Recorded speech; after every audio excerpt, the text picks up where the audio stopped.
What's going on, people? It's your boy Tops back again for another Arsenal Arteta press conference reaction. And before I get into it, please like, share, subscribe, do all that good stuff to make the channel grow. On the road to 700. Big up everyone who's subscribed already, and let's try and get that as quickly as possible. Now, let's get into what Arteta had to say in the press conference. Now, before I get into it, obviously, I was wondering when we would get news about Calafiori and even Nwaneri Batman, because we need these guys back just as cover, because we've got so many games in the last this January. Really, we've had so many games back to back, and we need to make sure that obviously we're having a fresh full squad. So he goes on to say, on Calafiori and Nwaneri being back in training, it's very positive news. We've missed them for a few weeks and they've returned today for training, so they will be available for the game. So obviously this is good news. For the simple fact that obviously Calafiori's not had a great start to his Arsenal career, but what I will say is that we need him back, because Lewis Skelly he's just turned 18, man. We cannot be flogging this guy like we flogged all the youngsters in the past. The likes of Wilshere and Walcott in the past just played him, Ramsey as well. So he needs a break, man. We've had obviously a lot of games recently, and he started like the majority. So switch him out, put Calafiori in to give him a break so he can be fresh for the weekend. And Ethan, man. Oh, bro. The funny thing is with Ethan, we actually need his quality. That's the real issue. On the right hand side, I thought Martinelli did okay at the weekend. Nothing spectacular. I thought it was one of his better performances this season. Obviously scored the goal, and he was trying to be a bit more direct. But for me, Ethan's just got that star quality, that X factor, man. Even when he's not playing well, or even when he's not scoring, he does the other. So obviously Brentford, he didn't score, but he played really, really well. At Brighton, I don't think he had one of his better games, but he scored. So that's what you want, and that's what sometimes Saka gives you as well. When they're not doing one of the two, when they're not playing well, they'll score or assist, and when they're not assisting or scoring, they're playing well. So I think we need Ethan back as soon as possible, and we're going to need him for the bigger games, man, because in the final third, at the moment, obviously Trossard's got back into form, which is good, but it's only really him and Trossard in the last probably like 6 or 7 games since Saka's obviously been injured that have really been like on it in terms of like having that X factor quality to either shoot from goal or just to put in a dangerous ball in for us to score. So on William Saliba's condition, he's evolving well. The last few days he was feeling much better already, but this game comes a little bit too early for him. Obviously that's a bit better news. Because I was worried, man. Like, if this guy's out for a period of time, then we are stuffed. Obviously, Arteta has been persistent on playing Thomas Partey at right back, and with Ben White not being back yet, and obviously Tomiyasu, God knows when he's going to be back. I was just thinking, oh my God, if this guy is out for a long period of time, we're going to be seeing Thomas Partey at right back every single game, because Timber's going to be the other centre back. That's what I didn't want to see. So I'm glad, obviously, he's feeling much better. Hopefully, we don't rush him back, because, again, apparently it was his hamstring. Any kind of feel of the hamstring, you've got to just make sure you take a lot of time out, because we've seen it with Saka. Once it goes, you're out for a long time. Big up, Mason. Hello. Hope you're doing well, my bro. Thanks for joining in, clicking in. Hope you're doing good, man. Hope you're doing good. Just doing a Arteta press conference reaction to see what he's saying about, obviously, players coming back and stuff like that. On players training to music, that is something that we've been doing for many years now. It's part of training. We use music as another element of training sessions to build the energy, change the certain purposes, and that we want to train in sessions. I think the players enjoy as well. That's pretty standard. Obviously, everyone has their own playlist or whatnot. So nothing really to go off by there. On how important it is to miss the playoff round. This is what I want to hear, man, because we cannot afford, especially with the amount of games we've had in this month, we can't afford to be playing another 2 games in February, man, especially with the injuries we've got, even though obviously we've only really got 2 first-team injuries out. The problem is the players that are coming in are not good enough, so they have to play. They have to be in the place of the likes of Saka or the likes of Ben White or whoever it may be. Those 2 positions in itself, as well as obviously players like Odegaard not being in form, Havertz is not being in form and been poor. That as a collective obviously adds to the overall feeling of Arsenal not playing well. So that's why it's quite important that we unfortunately we have to play our best team, and that just goes to show that obviously the squad planning in the summer has not been great. The fact that we have 2 injuries and it's all gone through panic stations. But it says so far we've really done really well. We're in a strong position, and it's now time to capitalize at home on the work we've done for many months. We need a strong performance against a really strong team, and we will try to do that. Listen, this is not a strong team, man. I'll be honest. Like Dynamo Zagreb, they're not very good. I'll be real. I think they've only won 2 games. They're in in the 20s in terms of the positions of the league. And yeah, Bayern Munich beat them 9-2. So that just goes to show you what level they're at. Even with a depleted side, and I say depleted, a couple of injuries, even with that side, we should be beating these guys, man. I can't lie, by a decent score as well. This is a performance. Sorry, this is a game where the performance needs to be good as well as the scoreline, because if it's not, yeah, we're in trouble. I'm good, thanks. How are you? Yeah, I'm good, bro. I'm good. Just ready for the game tomorrow. I forgot who you support again, bro. Just let me know again. I think is it Man United you support? But yeah, big up Mason, man. Yeah, on to Arteta. Whether we head for a warm weather training if we skip the playoff. My thinking is let's do what we have to do first, which is always difficult because we're talking about Champions League. If we manage to do that, we'll have the best ideas on the table to make the decision then. So it sounds to me like if we manage to obviously avoid the playoffs, they're going to go to Dubai again. Now, we've seen what happened last year. They came back to Dubai after Dubai, and all of a sudden, we were just going from set pieces. They learned something different. Whether they could do that again, I highly doubt it. But you never know. I didn't think they could do that last season. Oh, I mean, we didn't win a trophy. But yeah, whether they could do that this season, I don't know, man. I'm not sure, bro. I think we need more players. We need different players, man. I think he shuffled the pack, especially going forward, enough to the point where we know obviously we can't. Oh, you're an Arsenal fan. Yeah, big up then, man. Big up. Let me know what you think of obviously Arteta's comments as well, bro. And if you're happy that Ethan and Calafiori's back as well for tomorrow's game. On our break making a difference last season. It was very hopeful that with the schedule that we've had for the last 3 months, you can have a break, reset a little bit, and work on things and rest some people while some people are back. That would be great. So yeah, so I'm not sure how long the break would be. I think it might be like 10 days or something, because obviously now we're at the FA Cup as well, and we won't have the midweek games because obviously it will be the playoff games. I feel like yeah, there would be enough time for us to obviously go out and obviously make an impact in terms of resting a few players that need to be rested. Because bro, even like Saliba, man, the fact that he's got injured is no surprise. He needed a rest anyway. Timber needs a rest as well, man. Like the same players just keep playing over and over again. And the thing is, it's a harder schedule. I know people say, "Oh, players don't want to be rested," but this is something we've not seen before. Having to play 10 games in a month, and they're all high intensity, all high pressure games. We have to win every game in the league. Obviously, we got knocked out of 2 competitions because it was like if you don't win, you're knocked out. And yeah, we've got the Champions League, which we have to win to avoid more games. So yeah, it's a lot to take in, man. It's a lot to take in on whether he's enjoying the transfer window. I love it. Big up. Just hoping we get Sesko. Yeah, okay. For me, I was looking for more like a Vlahovic, or obviously we're not going to get Isco. Sorry, we're not going to get Isak. Sorry, I was more hoping for like a Vlahovic or maybe a Gokares. But bro, I'll take at this point, yeah, at the 21st of January, I'll take anyone, man. To be honest, I'll take anyone because we need some bodies in, bro. We need some bodies in. Like we cannot rely on Havertz every game because he's ultimately now with Jesus being out for how long is it? What, 9 months? He's our only striker for the rest of the season. If he gets injured, who are we actually playing there? Like, we're gonna have to play Trossard. It just gets messy. So yeah, the fact that they're taking so long is an actual worry. And I heard reports that they weren't even going to even get a striker before Jesus' injury, which means we would have just been left with what we had, which is crazy considering Jesus or one of these attacking players could have done it at any time in the season, February, March, and then we would have just been left with something. We needed like a replacement for Saka anyway. So yeah, I think it's just telling and showing that how the board don't never want to make readjustments. Like they're always asking the fans to pay for extra merch, pay for like obviously dropping like jumpers and hoodies and all these things every so often. But when it comes to obviously the fans, when it comes to them, sorry, they always want us to obviously pay for extra stuff when we're not expected to, but they don't want to do the same. So it's kind of funny, really. He goes on whether he laughs when he sees us linked with many strikers. No, I understand it happens in the summer. I had a lot of people text me saying you're after him. Sometimes I don't even know what they're talking about. I don't follow that too much. I have enough work to do. We've got a lot of things to go on, so I don't get distracted. Well, he's just basically telling you that all these rumors are basically don't exist, man. Like, don't listen to the rumors.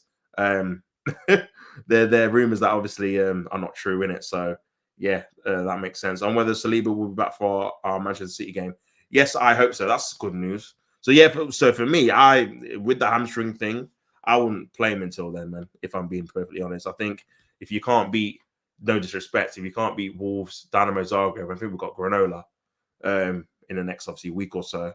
without Saliba. And then I think, there's got to be questions asked, man. There's no point obviously rushing him back. On if the music in the changing rooms depending on how to it changes depending on how to inspire our players. Yes, depending on the day, sometimes certain players pick certain songs for the first songs, first two songs, the last song. It's the same as the dressing room, really. Yeah, that makes sense. Obviously makes sense. On if Fabio Vieira and Reece Nelson could be recalled, there were certain possibilities with the Fabio situation. We're exploring all of the things that we can do just in case we cannot do them as well. How the injuries are progressing and when we're going to have them available. Wow. Well, that is something that is very, very interesting. So the reports of Fabio Vieira get recalled were actually true then, if he's saying that they were looking into it. Oh, that's a bit worrying, man, because that leads me to believe if we don't get any kind of forward, the backup plan is to get him back. And let's be honest, the thing is with him, like I've not been impressed with him so far since he's been in an Arsenal shirt. He's been very lightweight. He doesn't really impact games as much as he should do. And yeah, he lacks the physicality in the league, in my opinion. But I think what's more telling is that Mikel Arteta thinks the same, because during the last 18 months of obviously of Fabio Vieira being here, he's hardly played him. He hardly starts him. He doesn't really start him in obviously his number 10 position. It's normally on the right, but he doesn't have the physicality or the pace to play on the right. Like, he's not very good at obviously duels in terms of 1v1 defending. So yeah, to play him on the right, I think he's just a bit pointless. So yeah, Reece Nelson again is another one where he doesn't like. It would make sense if these two players here are players that he plays, but he doesn't play either of them when they're here. Like, Reece Nelson hardly got a kick, and he probably could have maybe even helped Saka last season playing in that position, because Saka was playing every single game. So yeah, that's the one thing to obviously have a look at, and how impressive it is to see Max Diamond training with the senior team. Obviously, he's at a young age, very impressive at his age as well. Some of the things he does in training are unbelievable. He's a player with huge talent, and we have a lot of belief that we can develop him to be one of our own. He's doing very well so far. Obviously, I think he's 14, and he's playing with the first team, which is crazy. Obviously, big up Mason Flyer. I don't trust most people anymore, as the Darwin Luna linked with us. Yeah, I remember that link, bro. I think it was in the summer as well. They were linking like us with all sorts of players, man. Like players that had no chance of coming to Arsenal. So you just got to take it with a pinch of salt at the minute, to be honest with you, and just to see what happens, man. On the possible pathway for him to get minutes at senior level. At the moment, with all the legalizations, there are a lot of restrictions for your age, something that in the other countries you don't even mention. We'll have to wait and see. He's taking very fast steps, because every time you put him in a different challenge, a different level, he overcomes that hurdle very quickly, which is great. So yeah, I think I don't know if it's the Champions League or the Premier League. There's one of the competitions where legally he can't play because he's been under 15 or under 16 or something like that. So yeah, he might have to wait for a couple of years. But the fact he's training with the first team already is obviously promising. But again, we can't obviously overhype these players too much without seeing them play. And yeah, you just got to be careful, man. Like, even like young players now, what we've got, like obviously Ethan and Lewis Skelly, they're doing very, very well. But obviously, you just have to manage them season by season, see how they progress. Obviously, they're going to probably get major injuries as well. So you have to be aware of that, because once you start putting these players on a pedestal, they might get too big for their boots and ended up obviously dropping off. We've seen it loads of times with players who have been touted to be the next big thing. Like look at someone like Ross Barkley, for example. I remember he was touted to be better than Wayne Rooney. And obviously that he's not obviously done that in his career, and obviously made bad career choices going to certain teams that didn't play him. But that's what happens, man. That someone's like prime and pinnacle can be like at 18 and then they just don't get any better in it. So you just got to be careful with these things. Hopefully, we all hope to think it's going to be an upward trajectory, but obviously football doesn't always work like that. So yeah, man, we just have to wait and see. I gotta go now. I might join back later if you still love. Yeah, big up, man. Big up for tuning in, man. Big up, bro. On where we're going at. I don't know about Fabio Cannavaro's appointment. About that. On whether he knows Edward De Silva from his playing days. Not really. We didn't play together. Obviously, he's very familiar phase with specific history in certain moments as well, and he became a very important and very loved here. Then, as you say, the career he had at Zagreb, so it's very good to see people coming back with big smiles on their faces. Oh, I always loved Eduardo. I actually got his name on one of my shirts.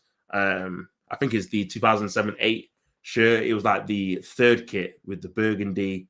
It's like burgundy blue. Yeah, it was burgundy blue. Yeah, burgundy and blue in it, like stripes. Bit similar to like Barca's colours, but the other way around. Always liked him. Obviously, sad when he obviously broke his leg or whatnot. But yeah, good to see him back. Obviously, I always like him. And if Saka will be back in March or before then, no, that's not going to change. it's within the process and the time that we had. The phase has gone now. He's doing really well. He's feeling better day by day, but we have to respect the healing process. And then he has a lot of stages to go through in his rehab.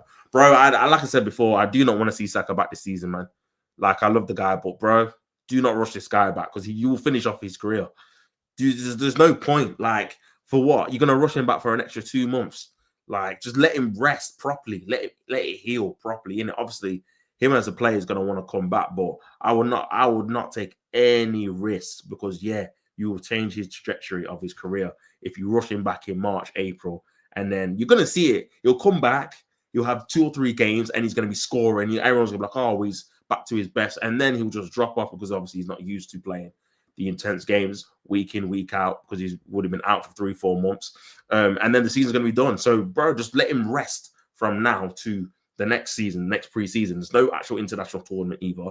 So there's a lot of time for him to recover without any kind of obviously interruption, man. So yeah, I think you've got to take advantage of that if I'm being honest, because he needed this break anyway. He's been playing non-stop since he was 17. Every game, different positions, left back, left mid, DM, CM, left right wing, left wing. So yeah, he needs a break, man. On having Ethan Nwaneri back, yes, it was a big setback because he was getting some consistency and more minutes. We made him play in a different position. He was doing really well. Then suddenly this happens. It's understandable with the load as well. It goes through the roof immediately, and this is what we have to manage. Yeah, it's true, man. Obviously, like I said, obviously he's 17. You forget him. He's 17, and Lewis Kelly's 18. You forget, man. These guys are really, really young. And you have to manage them, bro. You have to manage them. Otherwise, you're in trouble. You're in trouble. On how many times he's been able to rotate the team this season. Whatever I say will probably not be the right thing, but I think if there was 1 or 2, I would be surprised. Very interested. On the knock-on effects of moving players from midfield, like Partey, to right back. Now, let's see what he says here, because I got a feeling he's not going to say what he should say, but let's have a look. I had no choice. See, let me stop right there, man. You do have a choice, bro. You do have a choice. You've seen it not work 2 or 3 times earlier in the season when we dropped points at Newcastle. We lost there 1-0, didn't create anything from midfield. We drew games where he was playing right back as well. You always have a choice, man. You've got Kivior there, who's your centre back that you bought. You could play there, and you could play obviously Timber back at right back, Kivior centre back, or you could play Kivior at right back if you really want to. At the end of the day, you got Tierney back, you got Zinchenko back. Whether they're left-footed or right-footed, they're all defenders. You've got no problem playing Timber left back, and he's not left-footed, or playing Tomiyasu left back, and he's not left-footed. So what's the difference with the other one? It just doesn't make any sense, bro. Like, I don't get why you wouldn't play defenders in defense. Like, playing midfielders should literally be the last resort. Like, you've got no defenders. Like, you've got no defenders left. But yeah, I obviously strongly disagree with that, saying he had no choice. No way, he definitely had a choice. I didn't have another right fullback, just Urine, nobody else. But bro, you've not had left fullbacks and you've played defenders. You've not played Thomas Partey left back, have you? Like, yeah, man. I don't know. I think he's just trying to justify his decisions, but he's not being completely honest. If I'm being real, he's not being completely honest, man. Who plays when Timber isn't available for his load is too high. The other day was the first time he moved to centre back, but in relation to the way we have played, we cannot have a right-footed player defending the right winger. I didn't have another right-sided centre back. Yeah, I disagree with you, Mikel. I disagree with you, man. I think you've seen it in the past and in other positions of the team where we played different sided players on the other side. We've had Tomiyasu play left back when he's obviously right-footed. Same with Timber. So yeah, and we've seen Calafiori. I know obviously he's been injured, but we've seen Calafiori play right back against PSG. And he did extremely well there. So. Yeah, for me, I'm not buying that. I disagree.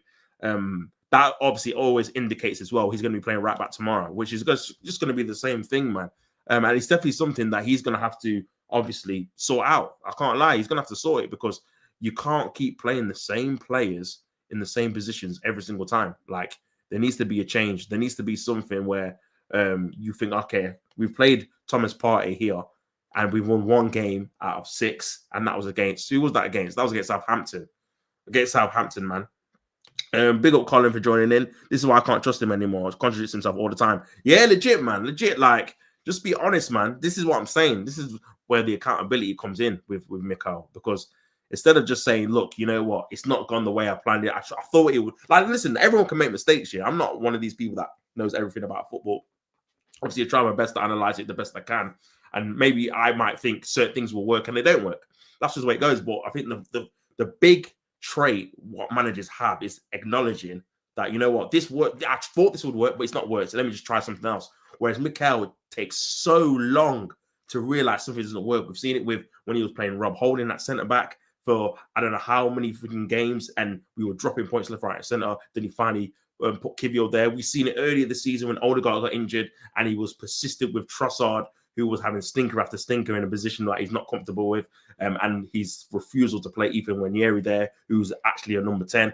And we're seeing it now with the right-back situation, bro. Like, his refusal to acknowledge that Partey playing right-back is a detriment to the team, not only because of what we lack in midfield, because he's not a right-back. He cannot, obviously, overlap because he's not got the legs, and he doesn't really trap runners like that. He ain't really got that defensive mindset of being able to be touch tight, blocking crosses, checking runners. We've seen it with both goals against Villa. They were the two mistakes that obviously cost us the 3 points. So, yeah, I think he's just trying to be wrong and strong, if I'm being honest, man. And it's going to cost us again. Because if we play Partey, for example, say if Saliba's not back for the Man City game, obviously he's going to have to play Timber centre-back and Partey right-back, because maybe Ben White's not going to be back then. Obviously, Tomiyasu you can't rely on. And we're not going to win that game. We've not won a game when he's played right-back apart from Southampton. We played him at right-back against Liverpool, and ultimately it cost us. We drew 2-2. We've dropped points at Brighton away because we played him right back and we had nothing in midfield in the second half. This is what I mean. This is the knockout effects. There's when you play in midfield, when you play him right back, it's like two things happen. You're battling against two things. You're worried about him defensively because obviously against a tricky winger, even though to be fair, 1v1 has been okay, but in terms of stopping crosses and people running off the back of him, obviously he's been found wanting, especially in the last match. And also in midfield, in terms of creating chances to kill off games, we were 1-0 up against Brighton. We didn't have that progressive midfielder who was physical enough to handle Brighton's midfield because Jorginho did not suit that game at all. So we didn't create anything in the second half because we didn't have that progressive midfielder getting us up the pitch and playing balls into the path of Odegaard, who's in the pockets, in the spaces. We didn't have that. So that obviously put more pressure on the team. We obviously retreated like 10 or 15 yards back. And yeah, that ended up us obviously conceding the penalty because we were under a little bit of pressure. These are the things that you've got to obviously realize and focus on when you're playing him right back. You lose two elements of the team, and we struggle to score goals anyway. So there's no point messing about with obviously the midfield where him and that right side normally, obviously not now because Saka's gone, is our like primary source of open play like goals. Like it comes from that area. If it doesn't happen from that area, the left-hand side has been obviously non and void for like 2 years since Xhaka left. So yeah, man, that is a worry, man. That is a massive, massive worry, man. That is a massive, massive worry. So yeah, I think obviously that's the end of the press conference, man. But yeah, obviously it's the 21st of January and still no transfer news, which is obviously a massive, massive, massive worry. Still nothing, man. We've got no idea of who we're trying to sign. Obviously, there's been links, but loose links, if I'm being honest with you, man. Loose links, man. Nothing substantial, if I'm being perfectly honest with you. Nothing substantial at all.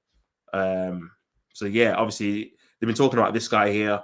He's been coming under a lot of scrutiny. The last 24 hours or so. Obviously, his manager's come out and saying he wasn't in the right frame of mind in this game. Obviously, Wolves losing 3-1 away to Chelsea. Saying that his heart wasn't in. I've seen a couple of clips of him not obviously running back, chasing back. And there's been rumours, obviously, on Twitter that he was trying to push for a move to Arsenal. Now, would this guy be the right fit? Listen, I think he's a good player, but he's not someone I'm looking for. For me, we would have to look. This is obviously team talk. Arsenal transfers. Cunha pushing for a blockbuster move this month as details of Wolves' rift emerge. Obviously, he's got a very good record so far in the Prem. 10 goals, 4 assists in 21 matches, which 14 J in 21. For a team like Wolves is really, really good. I think he's got more goals than Havertz, which is crazy in the Prem anyway. But for me, I think someone like this is not enough. Like, he would have to come with a striker, in my opinion. He's someone that can play, obviously, in all three positions, but he's more of a utility man again. So, for me, we would have to get him and someone else, which is obviously not going to happen. I think that they're quoting on, I was saying they want like 80 mil for him, which is way overpriced, man. I will not be paying 80 mil for for Cunha, if I'm being honest. So yeah, I think the most I paid for him was probably about 50, maybe. Obviously, he's 25. And yeah, for me, he's like a Jesus replacement. He's like someone who's Jesus a bit obviously younger. Someone who obviously has not had major knee surgeries on both knees, so he might be a bit fresher, but he's not going to be the main man in my opinion. So yeah, I don't know, man. I can't really see this one come to fruition, if I'm being honest. I can't see Arsenal paying the money for this guy. I just think if we get anyone, it's going to be a loan again, because yeah, this board, man, we need to start calling it out. There's this reluctancy to really invest in the team is obviously costing us, man. Because you look at someone like Cunha, someone who could add something to the team for the short term, especially with Jesus being out for obviously 9 months with the ACL. We need to try and get someone in. Like we're running out of time, guys. Like the window shuts on the 3rd of February. We've still got decent games where we need to win. We need to obviously win tomorrow, win out the weekend to save any kind of season. And then obviously you got Man City as well before the window shuts. Like, are we going to get someone before then? Probably not. If we get Marcus Rashford, man, oh my, this club is honestly finished, man. Honestly, it'd be so bad. Obviously, Fabrizio Romano saying Cunha's situation from now to the end of the season remains one to watch. New deal not formally signed yet, as reported 2 days ago. Club showing interest with Arsenal still keen, as revealed this morning. So yeah, if we don't get a striker or a forward in, we are absolutely finished, man. 100% finished. Because that is something that we cannot afford not to do. But yeah, man, we'll have to wait and see. But yeah, that's it, bro. That's all the news. Since obviously me and Colin were on live a couple of days ago, yesterday. That's the only news we've had, man. It's been really, really poor, if I'm being honest. No bids. And the fact that I'm seeing the reports of we weren't even going to go for a forward unless Jesus got injured is just alarming. These are all alarming things, man, where you're looking at the board and thinking, well, do you actually trust Arteta with the money? Is that why you don't want to pay? Or is it what we're all thinking? We've got back into the Champions League and they're comfortable now. We're not going to invest any more money. We've got what we wanted. You're back into the Champions League and now we can all relax and just, it's mad. We spent more money when we were outside the Champions League than we are in it. And all the narrative and the agenda was, oh, you can't spend big unless you're in the Champions League. You can't get big players. Why you're not in the Champions League? Well, we got Declan Rice when we were in the Champions League. We got Aubameyang when we were in the Champions League. We got Lacazette when we were in the Champions League. Like we got all these players. We got Thomas Partey when we were in the Champions League. Gabriel, Saliba. We were not in the Champions League when we bought any of these players, which is actually Timber. We were in the Champions League for the first time. So yeah, man. It's just weird. It's just weird, man. But yeah, that's probably it, man. I'll probably end it there because yeah, there's nothing really much else to say. But yeah, make sure you guys like the video, subscribe. Obviously, I'll be back tomorrow for the Arsenal watch-along game. Make sure you stay tuned for that. Yeah, make sure you like the video, subscribe and whatnot. But yeah, man, that is it. Hopefully, I'll have some better news tomorrow in regards of if Arsenal have signed someone. But until then, take care. Peace and love. Don't hate the player, hate the game. And I'm out.